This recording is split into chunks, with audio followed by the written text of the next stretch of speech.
Hi guys, welcome to the ghost review channel. ముందుగా మన ఛానల్ని సబ్స్క్రైబ్ చేసుకోండి. ఎందుకంటే నేను చెప్పి ప్రతి రివ్యూ మీకు ముందుగా రావాలంటే సబ్స్క్రైబ్ చేసుకుని ఉండాలి. కాబట్టి ఈరోజు మనం రివ్యూ పోయే మూవీ భారతీయుడు 2 మూవీ చూద్దామని చెప్పి అయితే నేను ఈరోజు వైజాగ్లో ఉన్న జగదంబ థియేటర్కి అయితే వెళ్ళడం జరిగింది. మా ఫ్రెండ్స్ అయితే అడిగాను, ఇలా వస్తారా మూవీ కంటే, వాళ్ళు ఎవరు కూడా మేము నీ అంత ఖాళీగా లేము అన్నారు.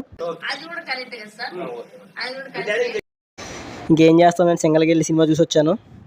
ఇంకా ఫైనల్లీ మూవీ ఎలాగుందో చూసేద్దామంటారు. మరి let's get started the non spoiler review of భారతీయుడు 2 చూడండి. ఇక సినిమా విషయానికి వస్తే సినిమా అయితే యావరేజ్ బ్రో.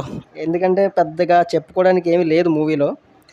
శంకర్ గారు ఏదో మాన్యా చూపిస్తారనుకున్నాం, కానీ అసలు సినిమా ఎక్కడ కూడా హైప్ క్రియేట్ చేయలేకపోయింది. భారతీయుడు 1 ఎంత హైప్ క్రియేట్ చేసిందో మన అందరికీ తెలిసిందే, కానీ 2లో మనం అంత ఎక్స్పెక్ట్ చేసినంత ఏమీ లేదు. మెయిన్గా చెప్పాలంటే కొన్ని సీన్స్ అయితే బాగానే ఉన్నాయి.